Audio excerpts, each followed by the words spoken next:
Rajkot Jetpur national highway પર છેલ્લા 2 વર્ષથી ચાલી રહેલા 6 લેનના કામના કારણે વાહન ચાલકો ભારે મુશ્કેલીનો સામનો કરી રહ્યા છે। ખાસ કરીને સાપર વેરાવળથી જેતપુર સુધીના વિસ્તારમાં દરરોજ સવાર સાંજ ટ્રાફિક જામની સમસ્યા રહે છે। આ ટ્રાફિક જામની અસર માત્ર રાજકોટ અને જેતપુરના વાહન ચાલકો પર જ નહીં, પરંતુ જૂનાગઢ, ગીર સોમનાથ અને પોરબંદર જેવા નજીકના જિલ્લાઓના વાહન ચાલકો પણ ભારે હાલાકી ભોગવી રહ્યા છે। ત્યારે નેશનલ હાઈવે ઓથોરિટી અને કોન્ટ્રાક્ટરની બેદરકારીના કારણે આ સમસ્યા સર્જાઈ રહી છે, જેને લઈને સ્થાનિક ધારાસભ્ય રમેશ કિલાડાએ પણ નિવેદન આપ્યું છે। તેમણે સાંસદ અને અન્ય ધારાસભ્યો સાથે મળીને આ મામલે અધિકારીઓને કામગીરી ઝડપથી પૂર્ણ કરવા જણાવ્યું છે। રાજકોટ ગોંડલ હાઈવે જેતપુર રોડ નું 6 લેન નું કામ ચાલુ છે।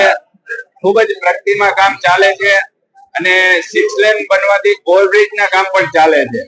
ઓવરબ્રિજ બનવાને હિસાબે સર્વિસ રોડ ના સાઈડ ના સર્વિસ રોડ છે એમાં ઘણા ખાડા પડી ગયા હતા। એ ખાડા પડી ગયેલા ખાડા પૂરવા માટેની અમે સૂચનાઓ આપી છે, પણ જ્યારે કોઈ પણ ડેવલપમેન્ટમાં કામ ચાલુ હોય ત્યારે આવી સમસ્યા થતી હોય છે। એ સમસ્યાની લિમિટેડ સમય પૂરતી હોય છે। સાથે સાથે અમે નેશનલ હાઈવે કલેક્ટર સાહેબ અને એસપી સાહેબ સાથે સંકલન કરી અને લોકો વચ્ચેથી ઘૂસતા હતા, રોંગ સાઈડમાં આવતા હતા, એના માટે ત્યાં પોલીસ રક્ષણ પણ અપાવી દીધું છે કલેક્ટર સાહેબે અને એસપી સાહેબે। અને જ્યાં જ્યાં રસ્તો બગડી ગયો છે એ રસ્તો વહેલી તકે રિપેર થાય એના માટે પ્રોજેક્ટ ડાયરેક્ટરને રાજકોટના અમે સૂચના પણ આપેલી છે। અવારનવાર અમે એના સંપર્કમાં રહીએ અને જ્યારે જ્યારે કઈ બનાવ બનતા હોય એના માટે અમે એના સંપર્કમાં હોય છીએ। અમારે રૂપાલા સાહેબ પણ અમને એમાં મદદ કરતા હોય છે અને મેં મનસુખભાઈ માંડવિયાને પણ આના માટે રજૂઆત કરી હતી, તો મનસુખભાઈએ પણ સૂચના આપી હતી અને આગામી દિવસોમાં આવા ન બને એના માટેનું પણ અમારું આયોજન છે।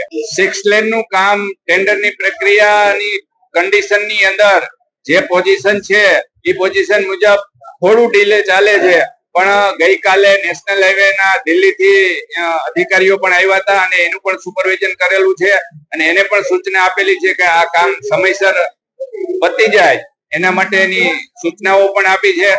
સાથે સાથે રાજકોટ થી સાપર થી કૃષ્ણા પાર્ક ચોકડી અને કૃષ્ણા પાર્ક ચોકડી થી ગ્રીનલેન્ડ ચોકડી સુધીનું જે કઈ ઓવરબ્રિજ છે ત્યાં સર્વિસ રોડમાં ખાડા પડે છે, સિમેન્ટ ડામર રોડ હોવાના કારણે, એટલે ત્યાં પાણી ભરાવાના કારણે, એટલે એ ભવિષ્યમાં ત્યાં ખાડા ન પડે એના માટે સિમેન્ટ રોડ બનાવવાના અમે રજૂઆત કરેલી હતી અને સરકારે મંજૂર પણ કરી દીધી છે।